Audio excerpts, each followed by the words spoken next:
vamos dar prosseguimento. Eu convido então o Jeremy para fazer a sua apresentação. E eu já tinha feito a apresentação dele antes, né? Jeremy Rose, ele é uma consultoria de Londres. Tá?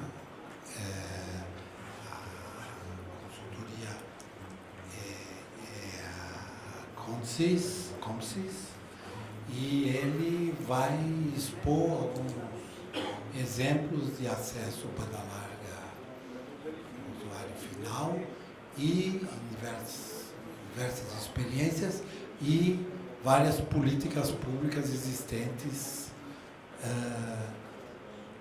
para esse serviço via satélite. Jeremy, por favor, peço uma salva de palmas agora.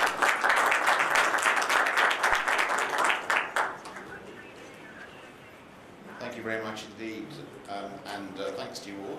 Senator, ladies and gentlemen, first of all I must apologise for my presentation in English. I can say obrigado, and that's about all.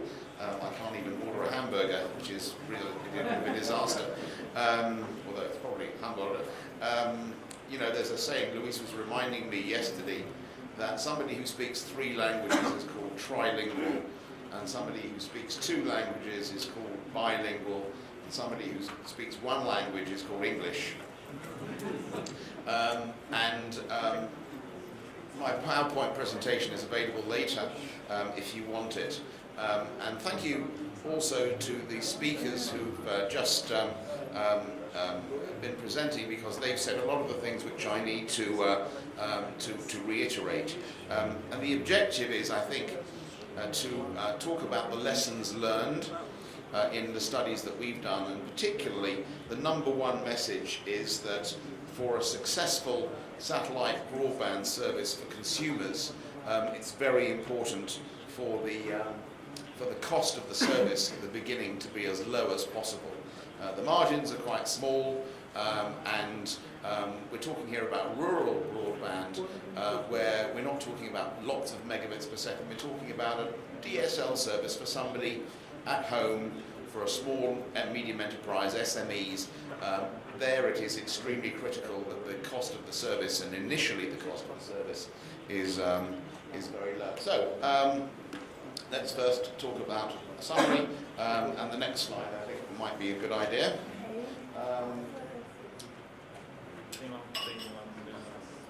Slide number 3, please. No, try it. Right. Okay. Seems to be working now. Yeah. Right, okay. So we're a consulting firm based in the UK. We were founded about 30 years ago. We do consulting work in pretty much every region of the world. Over the last few years, my work has been concentrated on Africa and Asia. We do a lot of work on the visa industry. My colleague Simon Bull has been down here to Latin America many times and knows a lot of you. And we talk to the spacecraft manufacturers, the spacecraft operators, the service providers, and we produce a big report called the VSAT report, which you can buy if you like. But we first started doing work on Ka band for the UK government in the mid-1980s, late 1980s. The British Aerospace was bidding for a contract with the European Space Agency for a satellite called Olympus, the first real commercial Ka band satellite, semi-commercial, semi-government. Their instruction to us was that, okay, when is Ka band going to become commercially available? At that point, the market had just moved from C band to Ku band, and there were lots of problems in terms of rain fade and how to handle the service parameters. And we went away and we came back to them and said, you know what, it's going to take 20 years. And pretty much, we were wrong by about 5 years. It took 25 years until commercial Ka-band services have been developed. But the advantage of that delay almost is the fact that the technology for the Earth stations, the transmission characteristics, has resulted in the cost per bit, and therefore the cost to the end user, becoming much, much, much lower, as we will show in a few minutes. And over the last few months, I've been doing a study for a potential satellite operator. It's an existing satellite operator in Asia, and they basically asked us to tell them they want to launch a satellite broadband service in their area, and it's Indonesia. Similar characteristics, I think, in some ways to Brazil. A rural population with reasonably good terrestrial access and wireless, but with a very significant rural population. And their instruction to us was to tell them what mistakes everybody else had made, what were the key success factors in developing the services, and what lessons they can learn. And hopefully some of that will be the core of my presentation today. So just if we look at the global satellite industry, it's a niche of a niche. And VSATs, of course, is a niche of a niche of a niche. The total telecoms industry, according to the Satellite Industry Association in the USA, is $5 trillion a year. We don't get all of that at Consys, but we're trying. But the big advantage of satellite is that there's ubiquitous coverage of any location pretty much on a global basis. So it's independent of location, whether you're in the middle of a rural area, or whether you're downtown, or whether you're in a suburban area, you can still get satellite communications facilities. Of course, there are areas where satellites are not competitive, and if it's just a point-to-point link, satellite will always lose out to terrestrial, because terrestrial is a lot easier if it's in a built-up area. And there are some areas where satellite will always win, like mobile platforms and other very remote areas. And the market is growing. There are more satellites being launched, not just for replacement, but new satellites as well. In particular, what's interesting is that there are new projects, and these new projects actually have a chance of being successful. We worked on analysis of projects like Iridium, Teledesic and Globalstar for the financial community many years ago, and we never got the impression that it would be a success. We never thought to ourselves, gosh, this is a great idea, it's going to work. Particularly with Iridium. Iridium was addressing a market which was taken over by the cell phone. And 20 years ago, they said, we're going to take over from cell phones. But concepts like O3B, really exciting, and Global Express, perhaps less exciting, unless you're in the maritime market. And Google and Facebook are looking at satellites as well. So there's lots happening in the satellite industry. It's not just a solution for rural and underserved markets, where, for example, as I've suggested, that if there's no other access, then satellite will work. If you look at the USA, there are more VSATs in the USA than any other region of the world, and the USA's got loads of terrestrial. And satellites don't just provide access, they provide a solution in terms of being more adaptable to user applications. So, for example, it's not just a question of satellite or fiber. There may be fiber there may be terrestrial, and satellite will still win. And one of the reasons for that is what we call the unique technology solution. Let's just say, I'll go into that later, but I'll come back to that. What's driving demand, and what's driving demand in a lot of areas of the world, as we'll see later on, is teenagers, particularly with cell phones, smartphones. The amount of data that we're using, our teenagers are using, is just extraordinary.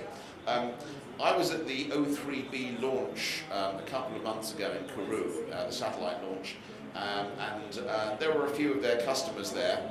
And we've done work for the banks, the financing people for O3B originally in 2008, and they said to us, is this going to work? And we said, well, there are some technical problems.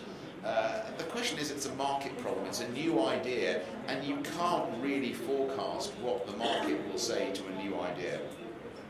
And there were people there who were working for internet service providers in the Cook Islands, and in DRC, in Congo, and in Malaysia, GSM telephone operators, and they said, yeah, we're probably interested in O3B.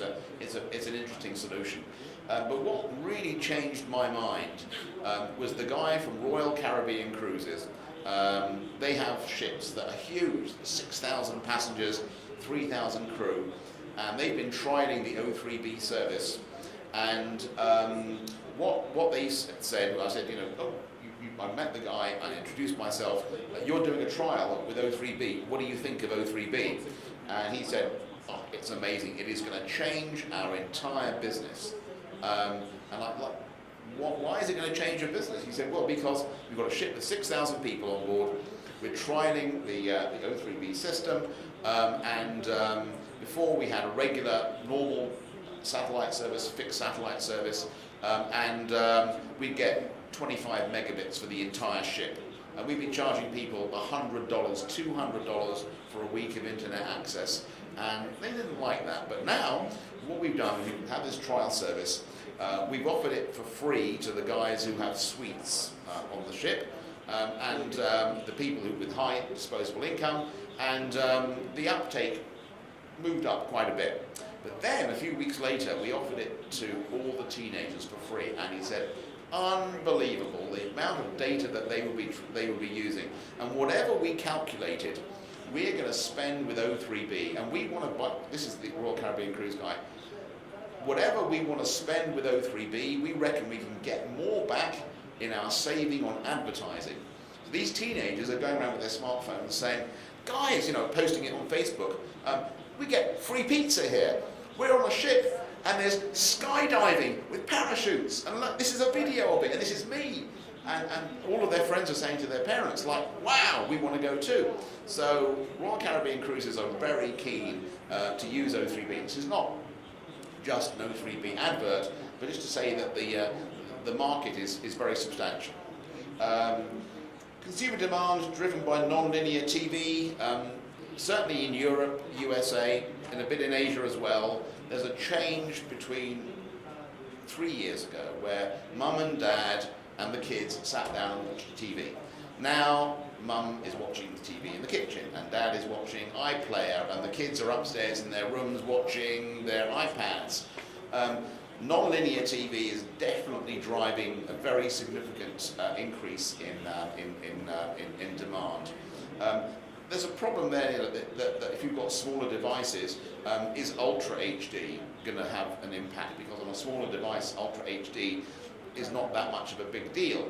But certainly the feeling at the moment, and we'll see this perhaps at IBC, the International Broadcasting Convention in Amsterdam later this week, is the feeling that non-linear TV and internet access, voice over IP, is going to be a very significant driver of demand on a global basis.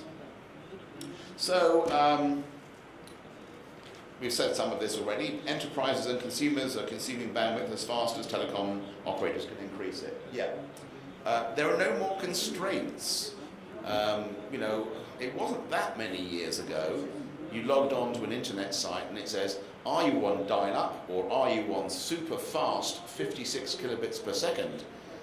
Perhaps 10 years ago, 15 years ago, and now, of course, you've got up to 80 megabits, up to 20 megabits at home. There are no more constraints. Viasat will be offering you up to 12 megabits in your aircraft seat per passenger. So fibre has devalued capacity because everybody thinks, oh, there's fibre everywhere, and there isn't. Going back to Africa, and to a certain extent in Latin America as well, certainly as far as fibre is concerned, it's come in to the coastal towns in Africa, and there's a certain amount of rollout into the hinterland in Africa, but there isn't very much when you're going to somewhere like Congo, which is huge. I mean, Congo and Algeria, particularly Congo, is the size of the whole of Western Europe, from Spain up to Scandinavia, down to Italy and across to the UK. Huge countries with virtually no infrastructure at all. But people take connectivity for granted. So is there any value in connectivity anymore? And on the right, what we can see is the cable capacity of a fiber optic cable in the last 50 years. It's gone from pretty much zero to tens of terabits per second. So where you've got fiber, there is absolutely no limitation, effectively, in terms of the amount of data that you can transmit. If there's no value to ubiquity, and satellite is much, much more expensive than fiber, where does the satellite industry come along, particularly the VSAT industry? In theory, the satellite industry should be dead because of fiber becoming much, much cheaper. However, VSAT technology and satellite technology in general is not just about bits. It's systems and network value, interconnectivity, and the number of sites has significantly increased over the last 20 years, 30 years since the VSAT industry started. So on the right, you see the red number and the orange line. The red line is the cost per megabit per second per year as capex. In other words, when you've normalized it for how much it costs to provide that as building out fiber, and it's gone down from 15,000 to 9 cents. Satellite has gone down significantly by a factor of 100, but fiber cost has come down by a factor of 1 million or so. Those numbers are debatable, but it's the effect which is obvious. And the number of VSATs in service, which is the green bars, has increased from 1,000, 2,000 in 1985 to 3 million now. So there's still very much a market for the satellite industry. So if we look at Latin America, as I'm sure you know, Brazil was a pioneer in satellite communications, but also Latin America and Brazil as well is leading the world in government programs. So if we look at the chart in more detail from our VSAT report on the right, Latin America is the green. Is there a little, yeah, there we go, that's Latin America. And these are VSATs in service for government projects and programs. And there are some extremely large government programs operating on satellite in Latin America. And then, of course, DTH is a significant growth driver here. Not that many years ago, I was told a couple of weeks ago, it was obvious that cable would be driving DTH and TV to the home, but now it's very much a satellite business. And in terms of typical rural installations, you're probably all familiar with these. The fact that you can be in the middle of nowhere and you've still got a satellite service. These antennas are 1.2 meters. I think that one over there may be at 1.8. Don't know. Maybe 1.8. But the antennas which are going to be used for Ka band are significantly smaller. They're, instead of being that big, they're that big. They may be a little bit bigger in areas of very high rain fade, and rain has always been a problem for Ka band, but now the technology, as I mentioned before, has got so much better that it's much easier to get around that. If you're on a mission-critical application, you're a bank, you're a lottery service, then perhaps Ka band is not for you. But if you're an SME or you're a consumer and you haven't got 99.9% availability, it probably doesn't matter too much. At home, my DSL in London is not that great. It's supposed to be up to 80 megabits. It is up to 80 megabits. Most of the time it's at 20 megabits, and sometimes it's at 2 megabits, and unless I actually measure it, I don't really notice. I can still watch my iPlayer, and it doesn't make a difference to me. If I was operating a lottery service with 10,000 terminals, and it's Friday afternoon, and the lottery closes at 5 o'clock, and it's raining, then I've got a really big problem. But that's when I'm not going to use Ka band. we say in English, horses for courses. The application is not for mission critical, but for normal consumer, SME, corporate enterprise networks. The technology is so much different, so much better, so much more advanced than it was even 10 years ago. And why have we moved up in frequency from C-band to KU band to KA band? And the reason is primarily because of geometry, the way God created the world. There are 360 degrees. You can only get a certain number of satellites, a certain number of amount of spectrum that's available, and overcrowding meant that you moved from C-band to KU band in the mid-1980s, and now KU band is moving up to KA band in the year 2010 and thereon. But what's interesting is, and let's just go technical for a little bit, generally speaking, there's a couple of rules. The higher you're up in frequency, the smaller the beams can be on a satellite. And also the higher up in frequency, the smaller the antennas can be. But let's just concentrate on the beam size. So basically, C-band, you need an antenna that big. KU band, the antenna's that big. And KA band, the antenna's that big. And that's a really, really big difference, because it means you can reuse spectrum and frequencies over and over again, and make the cost per bit decrease by a factor of 50 or possibly even more, as we'll see later on. Oh, here we go. So basically, help find the right slide. So basically, satellite capacity has increased from, say, 2 gigabits per second for an entire satellite to 200 gigabits per second for a satellite.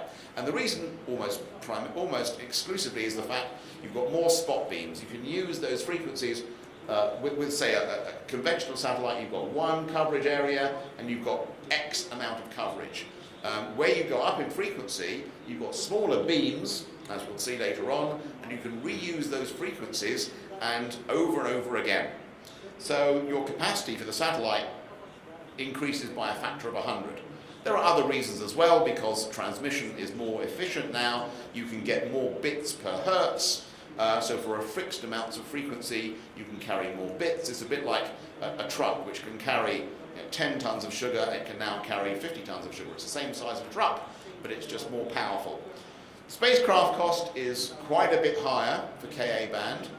Quite a bit, meaning 40%, 50% more. A typical KU band satellite might be $300 million by the time you've built the satellite, launched it, insured it. KA band satellite might be $400 million or so.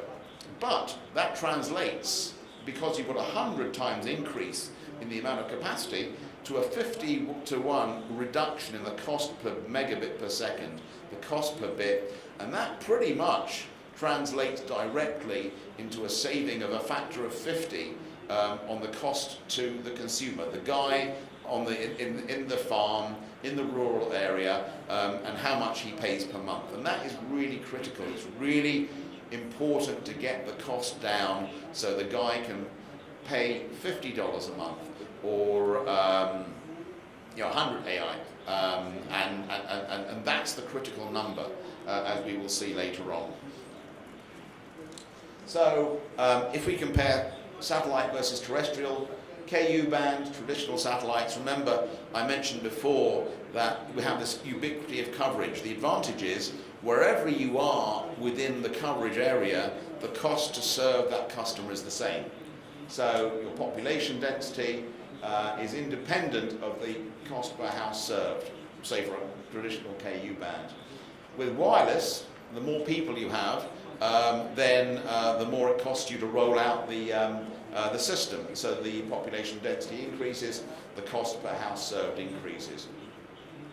But with KA band, your cost is the same per location because it's a satellite, but because the decrease in cost per bit of a factor of 50, or thereabouts, perhaps even more, your cost per house served comes down to pretty much the same as the terrestrial and wireless. So where you've got low population density, your cost per house served for HGS, high throughput satellites in KA band, is almost the same as terrestrial and wireless. And if we look at the USA, so the yellow and orange, there we go, that's population density, and you can see obviously in the East Coast, that's the New York, Boston, Washington corridor, there's Chicago, there's Los Angeles, there's San Francisco, there's Dallas and Houston. You can see that almost exclusively, you can divide it into half. This part of the country is reasonably high population density, and this half of the country, apart from the Pacific coast, is low population density. And what we've got there is in the green spots are the wild blue satellite subscribers in 2011. And what's interesting is that there aren't that many subscribers relatively in the rural areas. And that was a great surprise to both Viasat and, to a lesser extent, to Hughes. They've got more subscribers in the suburban areas where there's relatively high population density. And it's quite simplistic when you've already got the answer, because there are many fewer people over here than there are over here. So the number of subscribers over here is many, many fewer than the number of subscribers here, but the density or the proportion of people living here who have got Viasat service is much higher than the proportion of people living here. The people living here have got other options. They've got terrestrial options, whereas the people living here pretty much don't have any other option apart from satellite. So what's happened over the last few years? They've been the enabling mechanism for many new services, which we talked about before. There's more complexity of transmissions. We talked about more bits per hertz. You can get more bits for a certain amount of capacity. We're moving up to higher transmission frequencies. All of this is a bit technical, and if you know about it, that's fine, but if not, we've talked about it in general terms. The ability to reuse frequencies is really, really interesting and really useful. Smaller spot beams we talked about, more bandwidth, lower cost per bit, easier to deal with rain fade, whereas before, if it started raining really heavily, it was a problem. Now it's less of a problem. Satellites are more closely spaced in orbit because of the Ka band. Satellites can be closer together. There are smaller antennas, they're less expensive, they're easier to install, as we saw from the video just now. We showed that the cost per bit is reduced by a factor of at least 50 to 1. Lower cost customer equipment because the number of terminals in production is increasing. So if we look at the traditional satellite, it's got a very wide beam. The advantage of that is it covers the entire area, but there's no reuse of those frequencies. If we talk about an HTS, high throughput satellite with smaller beams, again, we go up to Ka band, the beams are smaller, so you can reuse those frequencies there and there and there and there. It's like a 4-color map, and you can increase the capacity of the satellite by a factor of many tens of times. And it's possible to have satellites with wide area beams and spot beams as well. So for example, let's just take Australia. You've got wider beams here for areas of lower population density and smaller beams for areas of higher population density. And then there's the same in Asia with the IP Star satellite. Western China has a single beam to cover all of that area, but then when you get to the coastal regions, the beams are much smaller because there's a higher demand density.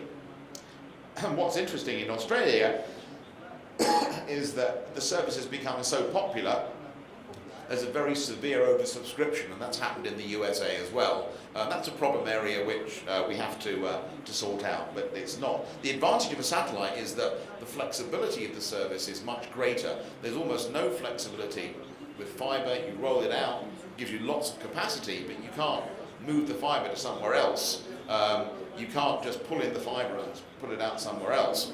With satellite, you've got the ability of reassigning capacity from this area to that spot beam to that spot beam, from this spot beam to that wider beam, and the satellite, part of the reason why it's more expensive is it's got the switch on board the satellite to reassign capacity within the coverage area, which is an extremely useful way of planning it, because you don't have to decide at the beginning of the project what your capacity or where your capacity is going to be. So for example, let's just take Brazil. If we suddenly find that there's a lot of mining happening in a particular area, we can reassign capacity to a particular beam that we didn't know about 5 years ago. So a satellite typically is in orbit for 15 years. You're planning it, say today in 2016, for a launch in 2019, and you have to think about what's the market going to be in 2030. It's impossible. It's not going to happen. So the ability of a satellite to reconfigure capacity is extremely useful, extremely important. So let's just look at some of the other satellite projects around the world that we've looked at recently. There's NBMCO and IP Star in Asia, Eutelsat 2A in Europe, SES we've heard about just before, Hughes Spaceway and Exceed and Wild Blue in the States, which are the most successful ones, and some of them have been successful and some of them have been not so successful. So what are the key success factors? And primarily it's the low upfront cost for the consumer or the SME. Reduce or eliminate import duties and related fees, because it's the sticker shock, as they say in America. You know, the price sticker on there, which is a problem for new subscribers. Low cost service with the equipment cost included, that's important. Self-install, as we saw just before with the SES presentation, and particularly blanket licensing and type approval. These are not the old satellite terminals where you had to turn the knob and tweak this and do that and do the other. It's like your cell phone. You switch it on and it works. And if it's pointed in the wrong direction, it isn't going to work, because it has to talk to the network, as we heard before from SES. If it's not installed properly, it won't interfere with somebody else. You know, we don't have regulators saying you have to select a frequency on your cell phone, all that sort of stuff. It doesn't work that way with a cell phone. It doesn't work that way with a microwave oven. You can't tune the microwave oven to a different frequency, and it doesn't work with these new generation of consumer terminals. You basically, it's plug and play rather than plug and pray. We see that in the USA, what's driven Viasat, Exceed, and HughesNet is the fact that there's a blanket licensing. In other words, there's type approval for the terminal, and there are no license fees. There are license fees for the uplink, because the uplink is OneWare, which is much more complex, and the uplink license fee typically in the UK is, I think, something like £10,000, $16,000. That would be what, 35,000. Thereabouts, per year. That's because it does need to be coordinated, it does need to be registered, because it can point in different directions, and it can. You need a much more professional app. But that's per gateway per year. So success stories in the USA: Exceed, Wild Blue, HughesNet. Their service packages range from say 90 AI a month, including the equipment. They've got 1.6 million subscribers.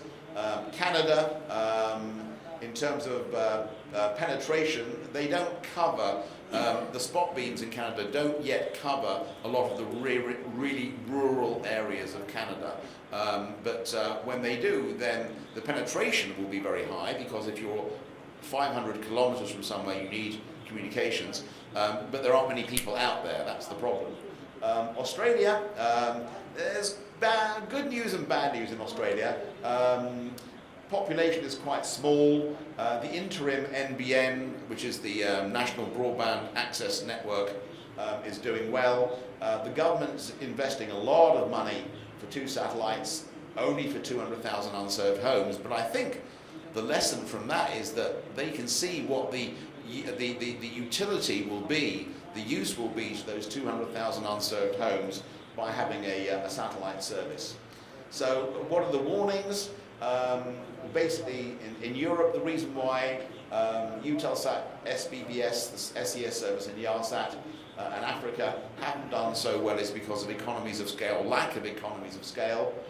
They've got to deal with multiple distributors and resellers. They haven't done that well in terms of number of subscribers.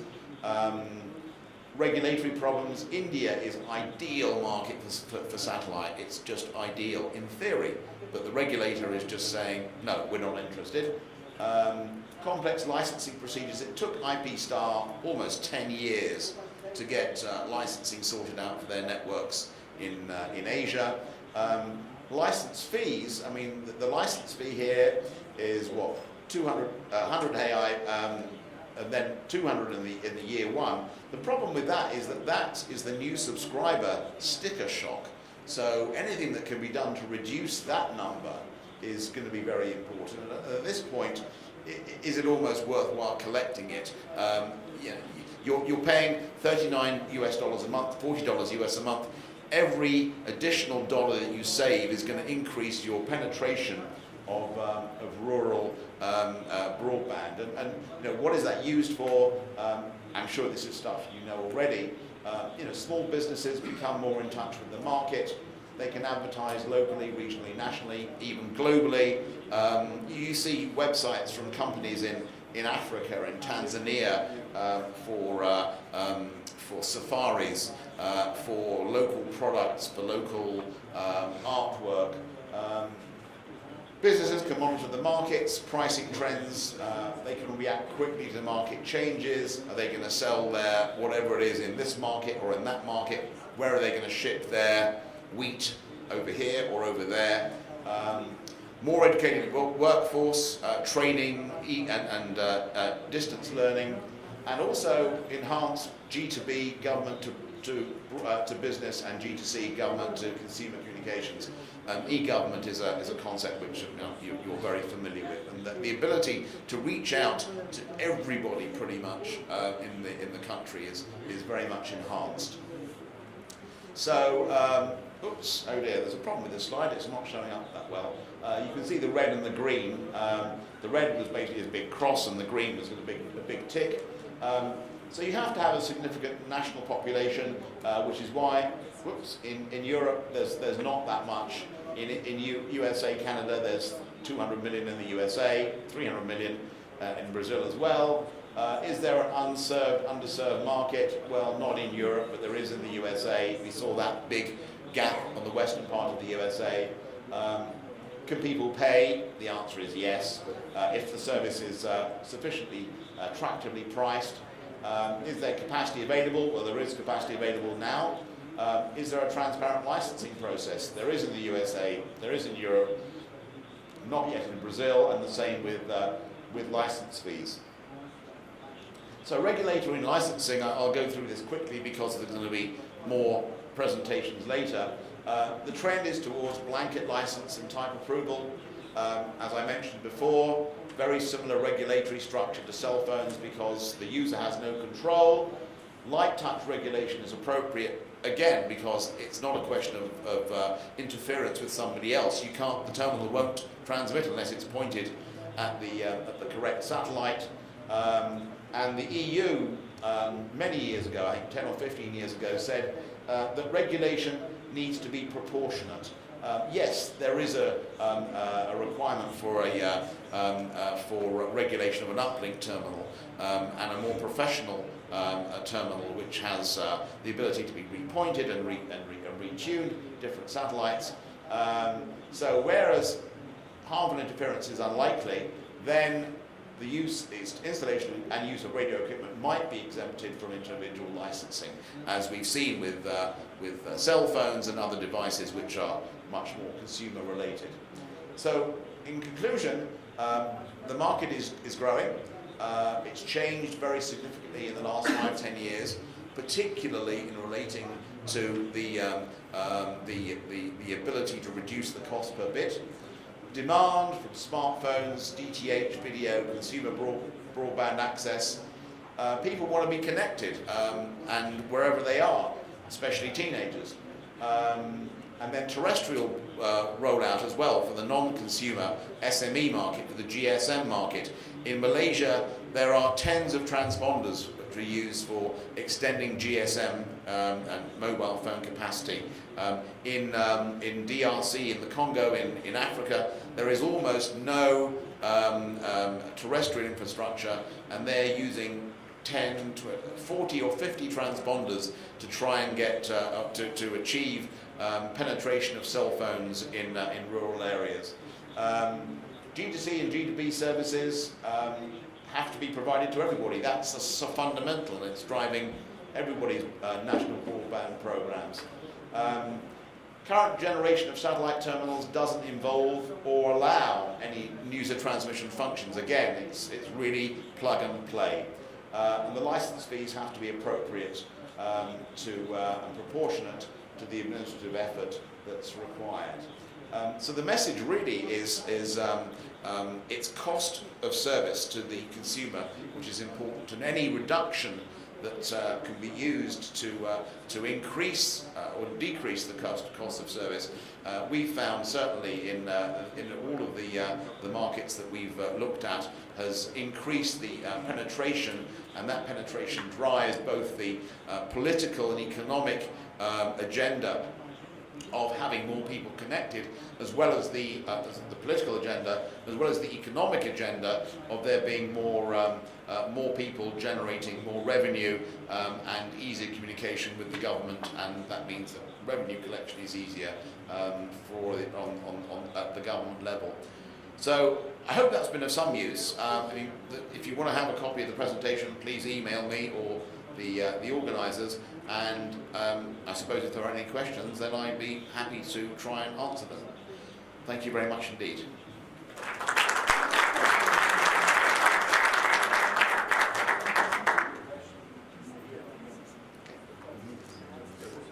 Sim. Sei se não. Tá ok. Então, convido o senador Aníbal Diniz. Bom dia a todos.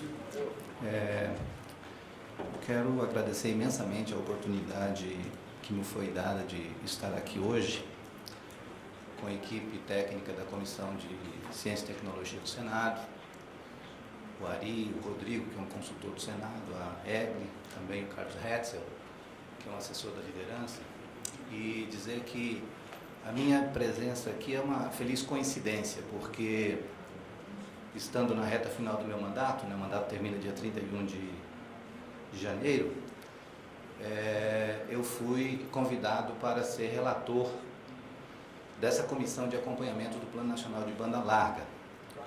E para minha felicidade, nós temos feito excelentes audiências públicas e eu tenho tido a oportunidade de estar com pessoas muito preparadas, né, falando de algo que para mim é absolutamente revolucionário e que tem a possibilidade real de contribuir para que o Brasil seja um país justo também no que diz respeito à inclusão digital, né?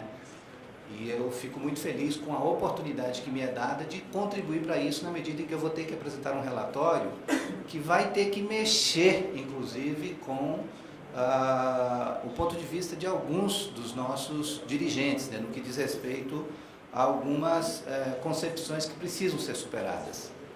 E digo isso fazendo uma saudação especial ao Dr. Juarez Quadros, porque ele começou a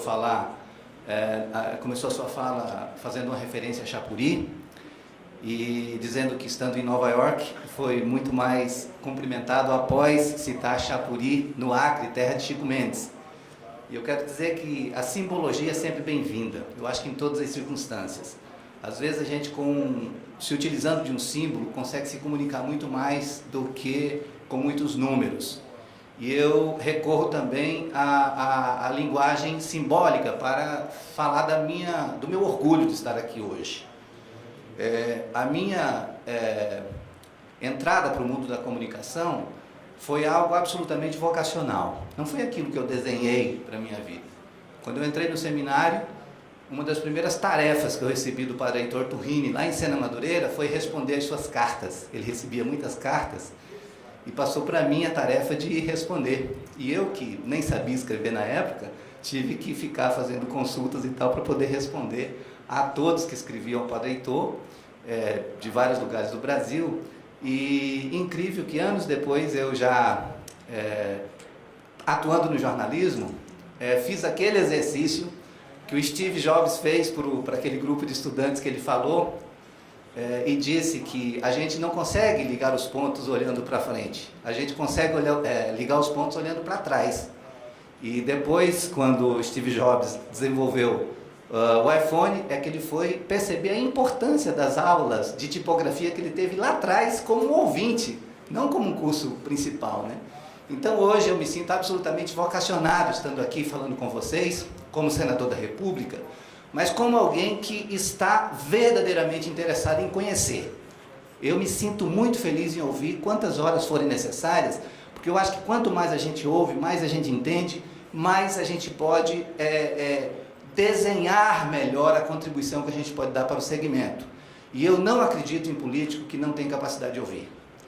É incrível como a gente tem reuniões com as pessoas que só querem passar as suas mensagens e cair fora. E eu acho que exatamente por isso, às vezes, a gente se depara com tantos entraves. Dirigentes que não têm tempo para ouvir, para entender as razões, para formular as suas decisões. Eu acho que as decisões só acontecem com índice de acerto maior quando os dirigentes, os tomadores de decisão, têm a capacidade de ouvir. Por isso, eu me sinto muito feliz pela oportunidade de estar aqui ouvindo hoje essas várias explanações que me trazem informações muito ricas que vão ser de grande relevância para a gente dar respostas a problemas que nós vivemos lá no estado do Acre, o Acre de Chico Mendes. Por quê? Porque nós somos um estado isolado. Nós somos um estado que temos 87% da floresta preservada, sem ter zona franca de Manaus, porque o povo do Amazonas tem muito orgulho de ter 95% da sua floresta preservada, mas com zona franca, gerando milhares de empregos. No Acre não tem zona franca, lá tem resistência. E exatamente por isso a gente tem uma floresta preservada ainda em 87%. E a gente só vai ter sucesso nessa nossa proposta de sustentabilidade se a gente avançar em alta tecnologia. A gente depende muito disso daqui.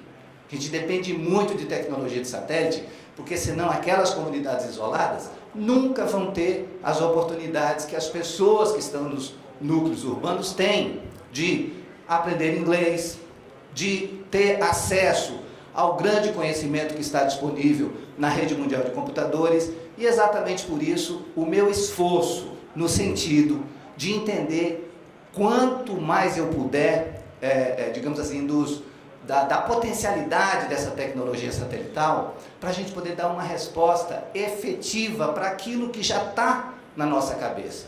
Lá em 2010, o governador Binho Marques lançou o programa Floresta Digital, com a intenção de universalizar a internet em todos os núcleos urbanos do Acre.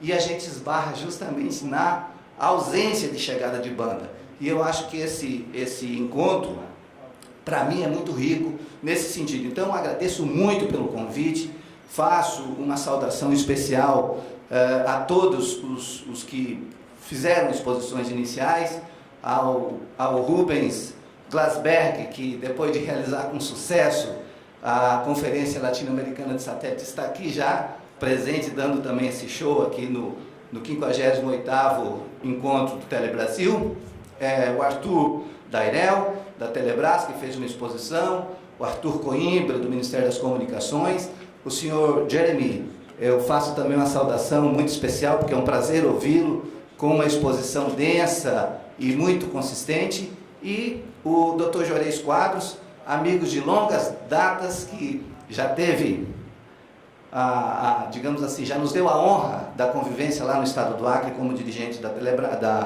Teleacre, e de vez em quando a gente se encontra pelos caminhos da vida, e eu me sinto muito feliz de poder estar aqui ainda como senador, e a gente poder trocar ideias e falar de um passado que nos deu tantas alegrias, porque a gente já conseguiu avanços importantes lá, pelo menos 25 anos atrás. e hoje estamos aqui para falar desse tema. Então é com muito prazer que integro este painel de discussão sobre o papel da tecnologia satelital na cobertura da banda larga brasileira. É fato que a tecnologia satelital tem ocupado um papel destacado no transporte de dados e vídeos em nosso país. E não tinha como ser diferente. Num país com as dimensões continentais, como é o nosso Brasil, é natural que os satélites venham sendo utilizados com sucesso ao longo da nossa história para a instalação das redes de telecomunicações e radiodifusão.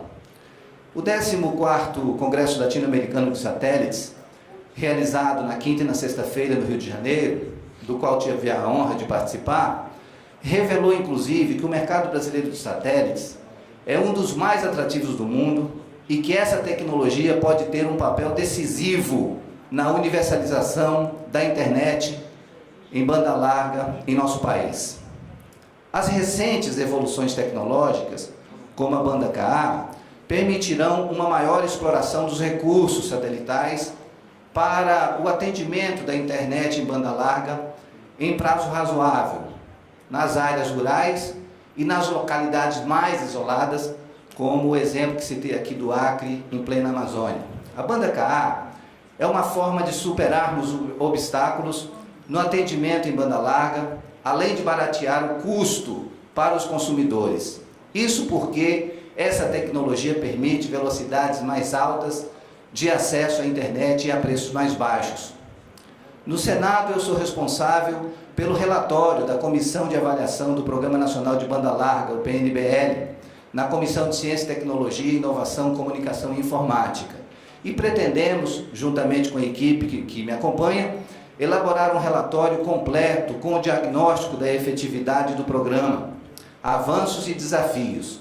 E nas reuniões de avaliação que realizamos em Rio Branco e em Salvador, representando as regiões Norte e Nordeste, uma das maiores reclamações de usuários de internet é o custo da conexão, e a falta de conexão em locais isolados. Em algumas localidades do estado do Acre, por exemplo, o custo das conexões de internet pode chegar a mais de R$2.000, um preço que naturalmente inviabiliza o uso da banda larga por seus moradores, que perdem também pela falta de acesso à informação, à cultura, à educação e à saúde. Aliás, ontem mesmo eu estive falando com o secretário de Ciência e Tecnologia do estado do Acre, e ele estava fazendo um relato sobre os municípios de Santa Rosa, Jordão, Taumaturgo e Porto Walter, aonde não tem nenhuma possibilidade de chegar à rede de fibra ótica. Como a gente vai levar a internet de alta velocidade a esses municípios se não for por tecnologia satelital? Então, o desafio para nós é um desafio muito maior. Com os satélites operando em banda Ka, seria possível levar a internet diretamente aos domicílios dos consumidores por cerca de R$200 mensais, como inclusive várias apresentações aqui hoje deixaram isso claro. Segundo apontaram os especialistas das empresas durante o Congresso do Rio, e também foi mostrado aqui. Mas para que isso se torne uma realidade, temos de superar desafios para o crescimento do nosso mercado brasileiro. Um exemplo é a questão da tributação em relação ao setor de telecomunicações. A atual estrutura tributária do setor está anacrônica, baseada numa legislação da década de 1960. Nessa época, o telefone fixo era um luxo para poucas famílias. A telefonia móvel ainda era ficção científica. A internet não existia. E os atuais desdobramentos tecnológicos sequer eram imaginados. Naquele momento, havia pouquíssimas estações de radiofrequência para uso em telecomunicações. Esse era o contexto da criação do Fundo de Fiscalização das Telecomunicações, Fistel e suas taxas. Mesmo com a revisão dos valores das taxas efetuada pela Lei Geral de Telecomunicações de 1997, a explosão do número de usuários e terminais em serviço, ocorrida a partir do início deste século, levou a uma situação de absoluta incongruência. De um lado, a arrecadação das taxas de fiscalização está cada vez mais elevada. De outro, o Fistel está cada vez mais distante de sua finalidade, pois é impossível fiscalizar individualmente os mais de 300 milhões de equipamentos em funcionamento hoje no Brasil. Além disso, a universalização dos serviços de telecomunicações requer preços acessíveis a todos os cidadãos. E as taxas de fiscalização na forma atual passaram a ser um entrave significativo para que a universalização de fato aconteça. Essas taxas representam altos custos para o consumidor. No caso, por exemplo, dos serviços de satélite, somente as taxas de fiscalização incidentes do primeiro ano de serviço, acrescidas dos impostos incidentes sobre elas, representam um custo mensal de R$ 25 por aparelho habilitado. E o Programa Nacional de Banda Larga busca oferecer um serviço ao consumidor pelo preço de R$ 35 por mês ou R$ 29 por mês nos estados onde houver um acordo de CMS. Essa conta a gente não consegue fechar. Temos de nos debruçar sobre essa questão. E além disso, a estrutura dessas taxas também é extremamente injusta. Nos serviços de internet prestados por cabo ou fibra ótica, não há incidência direta do Fistel. Este custo é calculado e diluído por todos os equipamentos que formam a rede de telecomunicações. Nos serviços prestados pela telefonia móvel, o custo equivalente mensal do Fistel para os aparelhos celulares é em média de R$ 3,25. Nos serviços prestados por satélite, grande promessa para atender as localidades isoladas e as áreas rurais deste país, o custo de instalação do equipamento é de R$ 25, ou seja, quase 8 vezes mais que na telefonia móvel. Ressalto, portanto, que a disponibilidade do serviço e a renda da população estão em desencontro com a cobrança do Fistel. As áreas mais ricas, com melhor infraestrutura, são justamente as que têm a menor incidência do Fistel. As localidades mais pobres e carentes de infraestrutura são as que mais pagam pelo Fistel. Temos, então, uma situação injusta. Ontem mesmo recebi uma observação do senhor Rafael, da Rildes, e imediatamente transformei isso num ofício, encaminhei ao senhor ministro Aloysio Mercadante, ministro-chefe da Casa Civil, reivindicando que seja regulamentado o artigo 36, exatamente como foi solicitado o artigo 36 da Lei 12.715, para eliminar a taxa de Fistel da comunicação via satélite.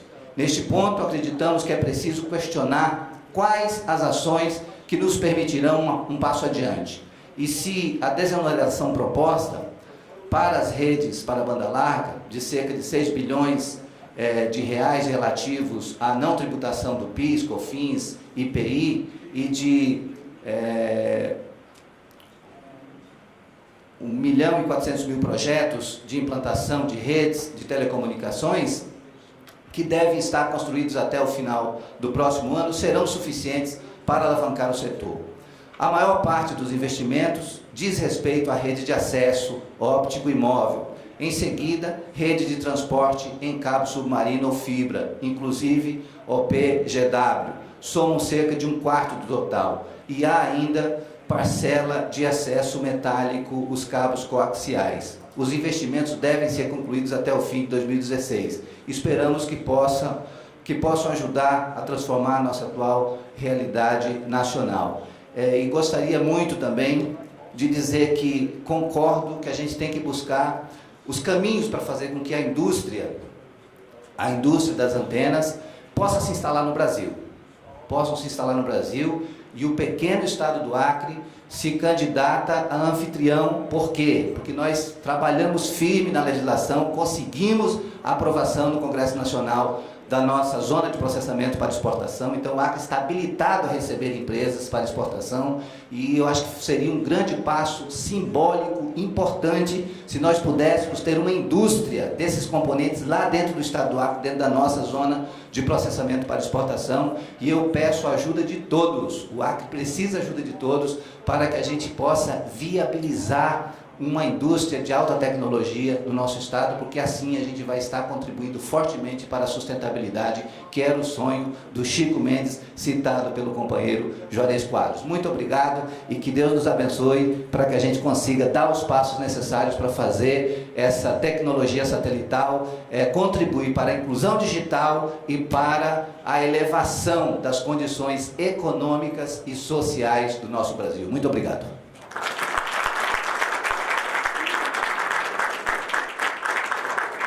Obrigado, senador. Eu queria aproveitar agora a presença de todos e, depois de todas essas colocações aqui que nós tivemos, as palestras da primeira fase, abrir aqui para perguntas, para questões e vir. Quem se candidatar pediria você levasse o... Temos perguntas aqui.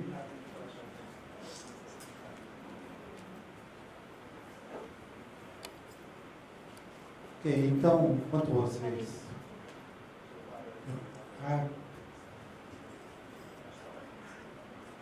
Sim, o Manuel já vai fazer um. Obrigado. Pergunta do Jeremy. Nós passamos já 50 anos de tecnologia satélite e a pergunta é o que vem nesses próximos 50 anos? Alguma coisa de uso de banda V ou depois de banda K, o que vem? Você tem algum forecast para dar, alguma informação?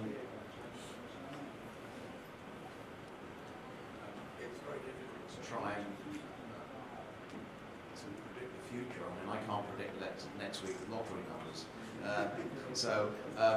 Yes, I think the answer is absolutely. We are going to V-band and higher frequencies. So I think that the technical questions there are, as we go up to V-band, the spot beams become even smaller.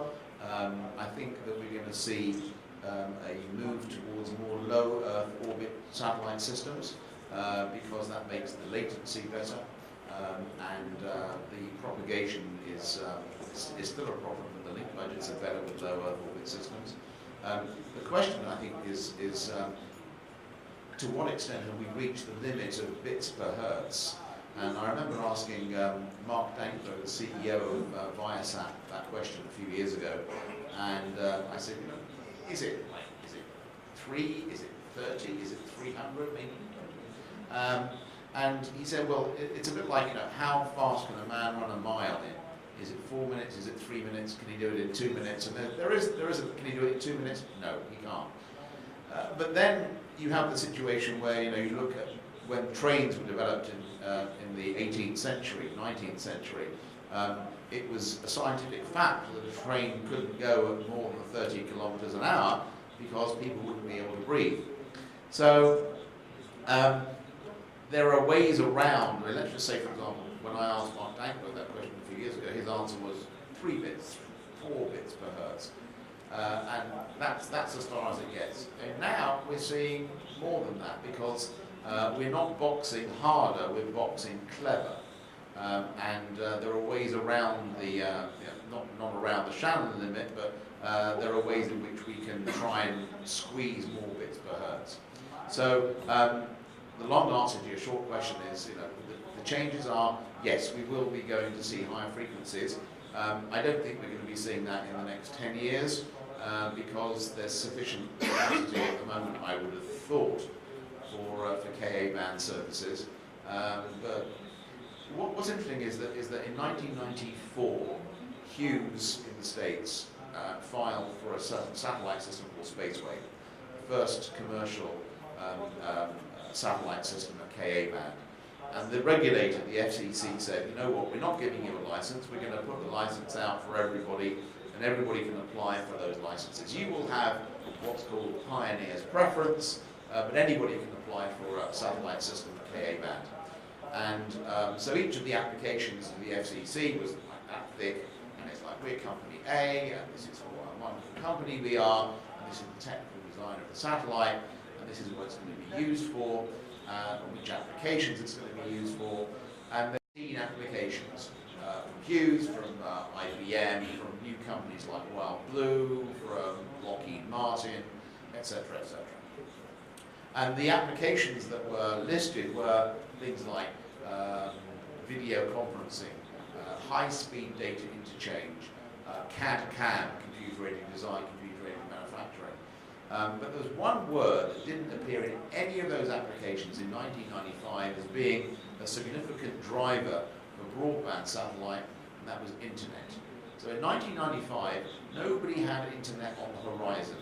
So, and it was only 5 years later, I remember we do a satellite training session. It was year 2000, and only 5 years later, internet was like, yeah, everybody did love it. Absolutely, it's the way to go. So, I think the answer is yes, it will go to V-band. When will it go to V-band? I don't think it'll go to V-band in 10 years. But we've already tasted the advantages of much smaller spot beams. The technology will be getting better. Are we getting towards the top of that curve of the theoretical limit of bits per hertz? I don't know. We'll probably get more out of it than we thought we would get. But I think that the answer to long answer to your short question is yes. It's going to be going to V-band, possibly higher than V-band as well. We do some work for Harris Corporation, who make antennas for satellites, amongst other things. And they asked us 2 years ago to look at like what's going to happen for V-band. So people are already thinking about it. So I think there's a lot more to be developed in that market. Uma pergunta? Por favor.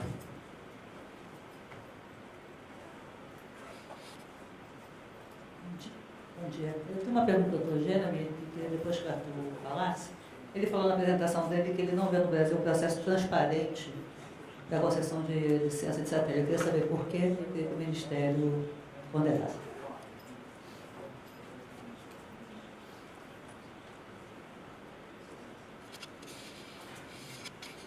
I think the transparency is that basically is that there is there's a set of rules and people keep the rules, and it's easy to see what you have to do to get your license or to get your authority.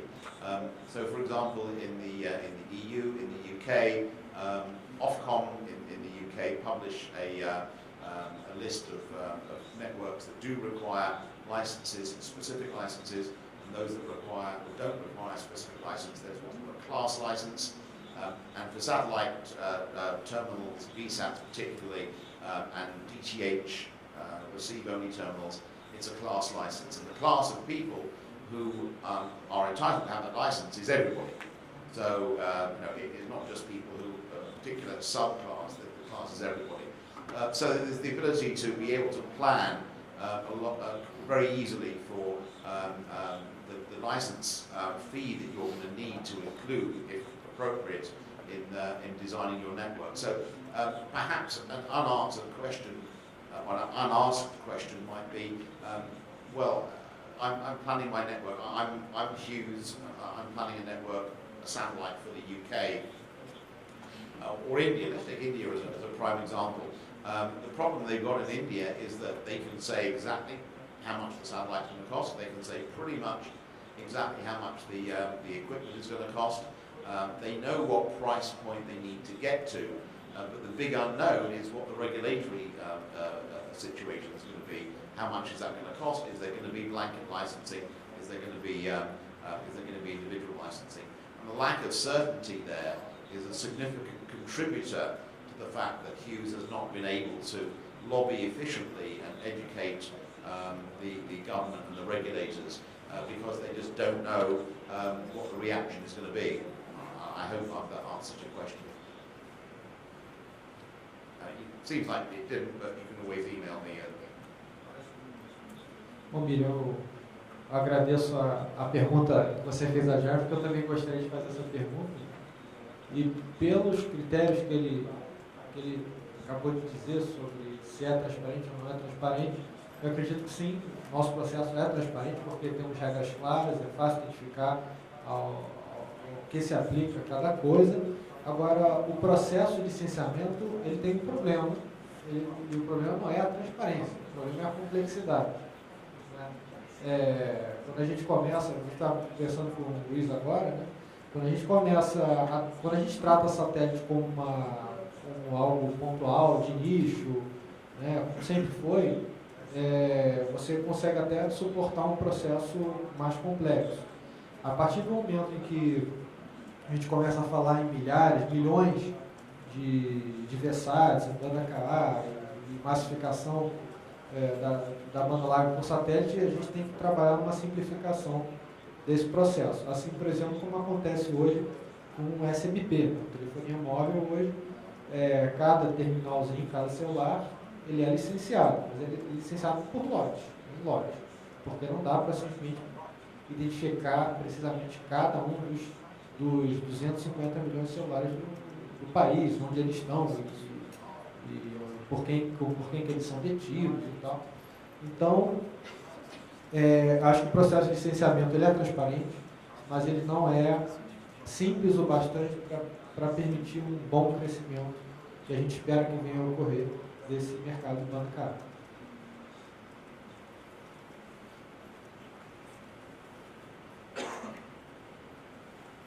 Eu gostaria de formular uma questão para o senador Luiz, o presidente da Comissão de Ciência e Tecnologia, Telecomunicações, Tecnologia da Informação, se eu me lembro da designação do Senado.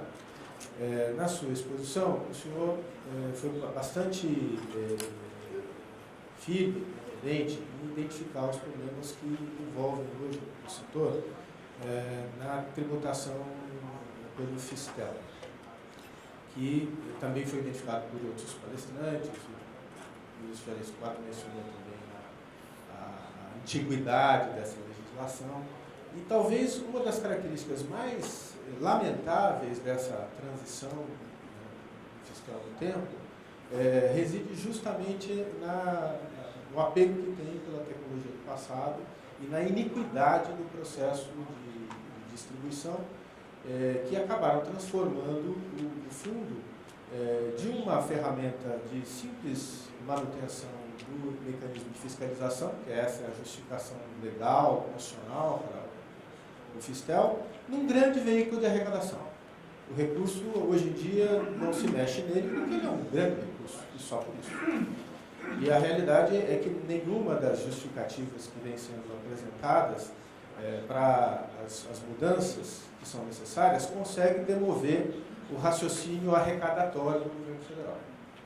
E as alternativas que temos visto para enfrentar as situações são tópicas, ocasionais, como, aliás, é essa que agora ainda almejamos, que é o período aí de isenção que se aplicará sobre as estações satelitais de menor tamanho.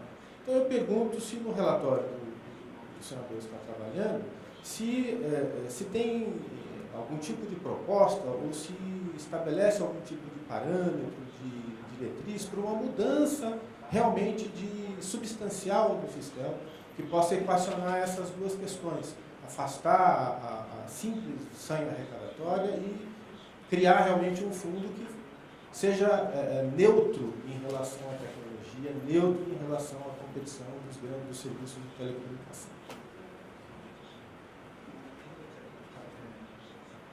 Esclarecer que esses recursos vão para o Tesouro.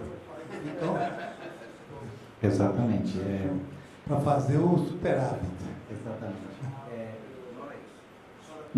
Nós nos deparamos com alguns paradigmas que norteiam a ação de governo que precisam ser superados.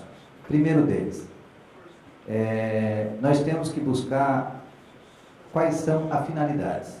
Quando o governo se lança ao desafio de construir uma política nacional de universalização, ou pelo menos de popularização da internet através do Plano Nacional de Banda Larga, primeiro de tudo, o governo tem que ser coerente no sentido de se cercar de todas as informações que possam contribuir para que essa política seja realmente, digamos assim, concretizada nos termos em que ela foi concebida.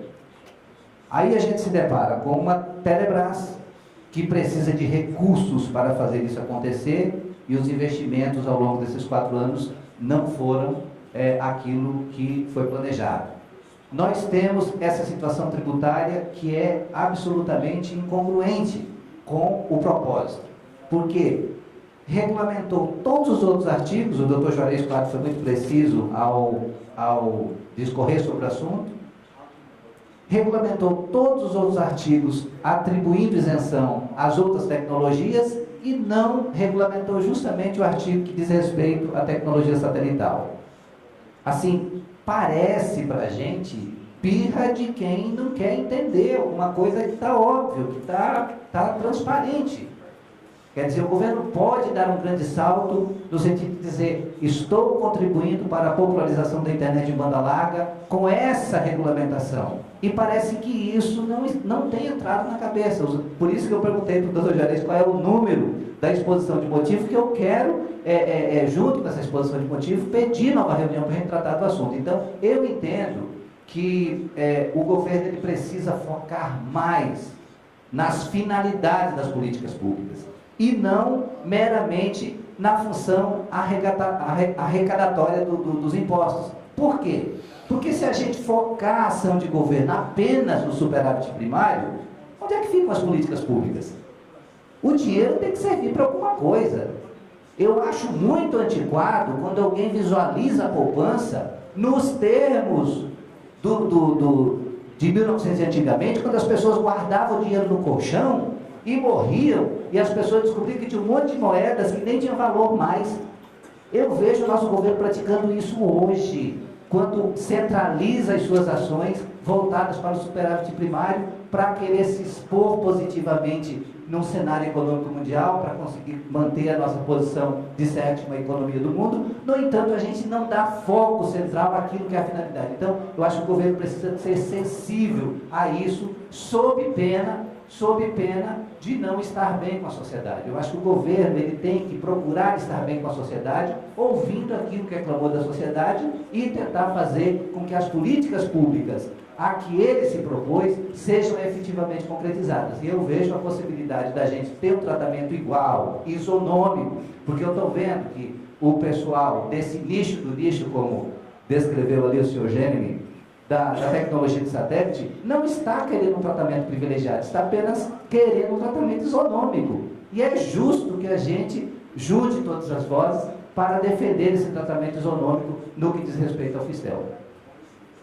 Não sei se respondi, mas esse é o meu entendimento a respeito. E, assim, em relação ao relatório. O relatório, com certeza, vai abordar esse assunto. Nós estamos juntando todas as informações das audiências públicas e dessas reuniões adicionais, porque essa reunião aqui não fazia parte do nosso plano de trabalho, mas com certeza está trazendo uma infinidade de contribuições que vão constar sim do nosso relatório, para a gente dizer que, para a política nacional de universalização da internet através do Plano Nacional de Banda Larga, pode ter muito mais sucesso se a gente tiver esse tipo de atitude que dê um tratamento isonômico à tecnologia satelital em relação às outras tecnologias.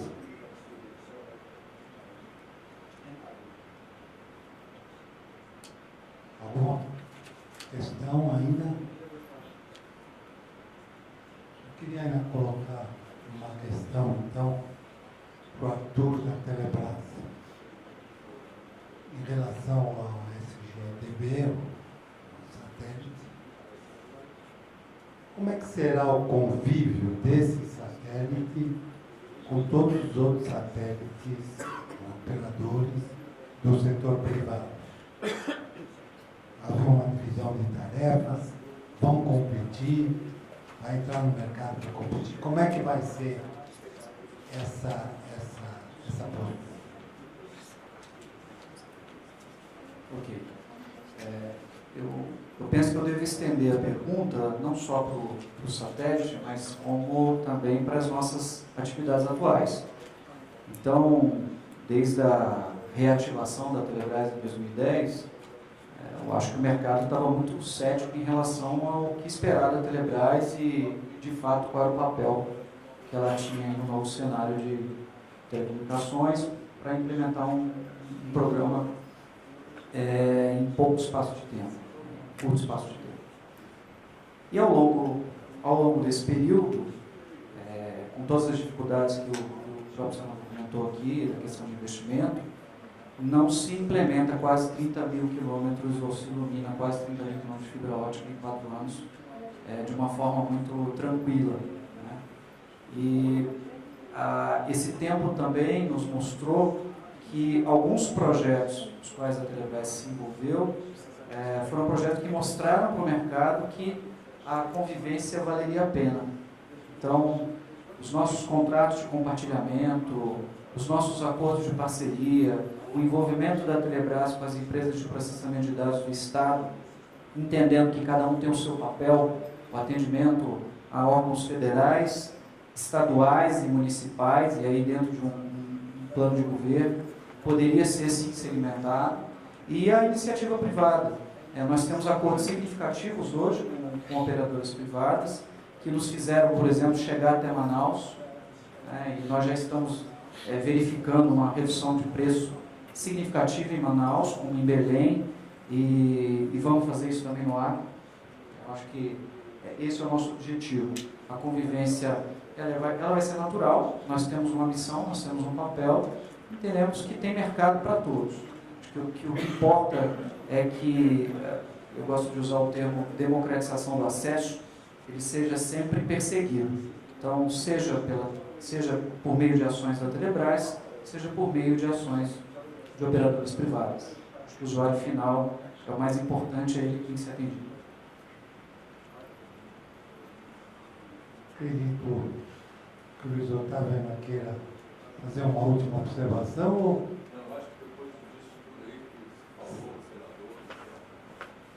Está perfeito. Então, estamos encerrando em ponto. Se mais alguém quer fazer a palavra. Então, estamos encerrando exatamente no horário, meio de meio.